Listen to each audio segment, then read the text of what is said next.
Sir, आपसे ये सवाल इसलिए मैं पूछूंगा क्योंकि आपने एक लंबे समय तक, कई दशकों तक सोनिया गांधी की राजनीति को, उनके नेतृत्व को देखा है। और अब जबकि कांग्रेस के राष्ट्रीय अध्यक्ष का चुनाव हो रहा है और संभवतः शायद उनका अध्यक्ष के तौर पे ये आखिरी पब्लिक अपील। बिल्कुल सही है। अध्यक्ष खड़गे जी ज़रूर होंगे। जो एक कहा जाए कि उनका मार्गदर्शन हमेशा पार्टी को मिलता रहेगा, वो ध्यान में रखा जाता तो मैं सोचता हूँ कि ये पदयात्रा नहीं हो पाती। लोगों के अंदर जागृति पैदा हो, लोगों को जो वर्तमान चुनौतियां हैं देश के सामने, जो भारतीय जनता पार्टी की जो गलत नीतियां हैं, उससे लोगों को अवगत कराया जाए। भारत जोड़ो यात्रा के 29वें दिन आज कांग्रेस अध्यक्ष सोनिया गांधी मांड्या में भारत जोड़ो यात्रा में शामिल हुई और कई सारी तस्वीरें आज सुबह से सामने आ रही हैं। राहुल गांधी के साथ वो यात्रा में शामिल हुई और कुछ देर के बाद राहुल गांधी के जिद करने पे उनको वापस गाड़ी में बिठाया गया। हमारे साथ तारिक अनवर जी हैं, कांग्रेस के वरिष्ठ नेता और महासचिव। आपको लगता है कि 29 दिन की थकावट के बाद अब सोनिया गांधी जब उस यात्रा में शामिल हुई हैं तो एक नया जोश, एक नया जान उस यात्रा में? बिल्कुल फ़र्क पड़ेगा। कांग्रेस अध्यक्ष हैं वो, और सबसे बड़ी बात यह है कि उनकी सेहत बहुत अच्छी नहीं है और स्वास्थ्य के ख़राब होने के बाद भी उन्होंने लंबा सफ़र किया है और वहाँ एक तरह से राहुल जी का भी और पूरी पार्टी का जो मनोबल है या उसको बढ़ाने के लिए वो उसमें शामिल हुए।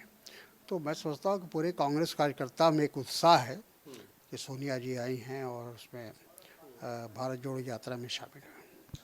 सर, आपसे ये सवाल इसलिए मैं पूछूंगा क्योंकि आपने एक लंबे समय तक, कई दशकों तक सोनिया गांधी की राजनीति को, उनके नेतृत्व को देखा है। और अब जबकि कांग्रेस के राष्ट्रीय अध्यक्ष का चुनाव हो रहा है और संभवतः शायद उनका अध्यक्ष के तौर पे ये आखिरी पब्लिक अपील है। बिल्कुल सही है। और लेकिन सोनिया जी का जो सम्मान है पार्टी के अंदर वो बना रहेगा। अध्यक्ष खड़गे जी ज़रूर होंगे, और लेकिन पार्टी के अंदर जो एक कहा जाए कि उनका मार्गदर्शन हमेशा पार्टी को मिलता रहेगा। और वो मैं सोचता हूँ कि अभी भी जो वहाँ वो गई हैं उसका उद्देश्य यही था कि कांग्रेस कार्यकर्ताओं का मनोबल ऊंचा हो और पार्टी हर तरह से भारतीय जनता पार्टी की चुनौतियों का सामना करने को तैयार है, ये भी दर्शाना था। आपको लगता है कि भारत जोड़ो यात्रा ऐसे वक्त में हो रहा है जब कुछ राज्यों का विधानसभा चुनाव भी होगा, खास तौर से गुजरात और हिमाचल जैसे राज्य, इस यात्रा का असर या इस यात्रा का इम्पैक्ट जो है पॉलिटिकली, इलेक्टोरली इन दोनों राज्यों में होगा क्या? देखिए, मेरा ख्याल है कि इस पर काफ़ी चिंतन हुआ है पार्टी के अंदर, और जो जिस समय से देश गुज़र रहा है, जिस कठिन समय से देश गुज़र रहा है, अब उसमें ज़्यादा विलम्ब करने की गुंजाइश नहीं थी। अगर ये सोचा जाता है कि अभी आने वाले समय में 11 राज्यों में चुनाव है और चुनाव को ध्यान में रखा जाता, तो मैं सोचता हूँ कि ये पदयात्रा नहीं हो पाती।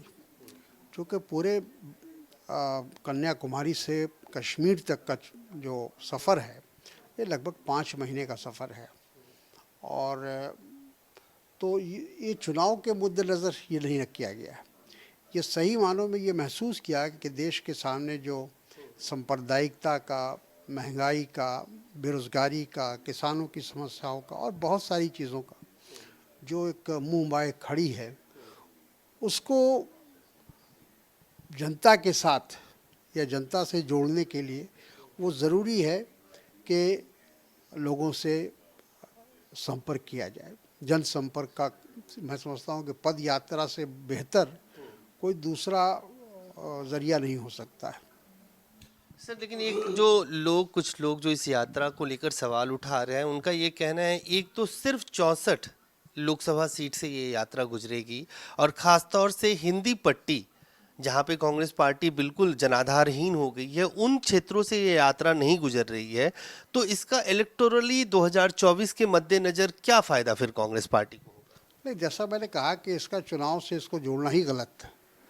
अगर चुनाव से अगर जोड़ा जाएगा तो यकीनन लगेगा कि सब ये 164 सीटों पर ही इसका प्रभाव पड़ेगा या वहाँ से ये पदयात्रा गुजरेगी। लेकिन जैसा मैंने कहा कि इस पर पार्टी में इस बात को लेकर चिंतन हुआ है और एक तो एक कोने से जो हमेशा ये कहा जाता है कन्याकुमारी से कश्मीर भारत एक है, तो ये जो पट्टी है इस पर ये भारत जोड़ो यात्रा को चलाया गया, तो उसका उद्देश्य ये कि लोगों के अंदर जागृति पैदा हो, लोगों को जो वर्तमान चुनौतियां हैं देश के सामने, जो भारतीय जनता पार्टी की जो गलत नीतियां हैं उससे लोगों को अवगत कराया जाए और इसके माध्यम से हम जनता के बीच में जाएं। आगे आने वाले समय में जिस हिंदी पट्टी की बात आप कर रहे हैं उस पर भी पदयात्रा की गुंजाइश है और हो सकता है कि आने वाले समय में पार्टी उस पर भी निर्णय लेगी। लेकिन जैसा मैंने शुरू में कहा कि इसका चुनाव से कोई लेना देना नहीं है। इसका उद्देश्य है कि जो भारत की जो आज के नफ़रत, घृणा, द्वेष और यूँ कहा जाए कि ध्रुवीकरण की जो राजनीति है उससे कैसे देश को बचाया जाए, क्योंकि ये बहुत ही आने वाले समय में दूरगामी इसका बुरा असर पड़ने वाला है और देश की एकता और अखंडता खतरे में पड़ सकती है।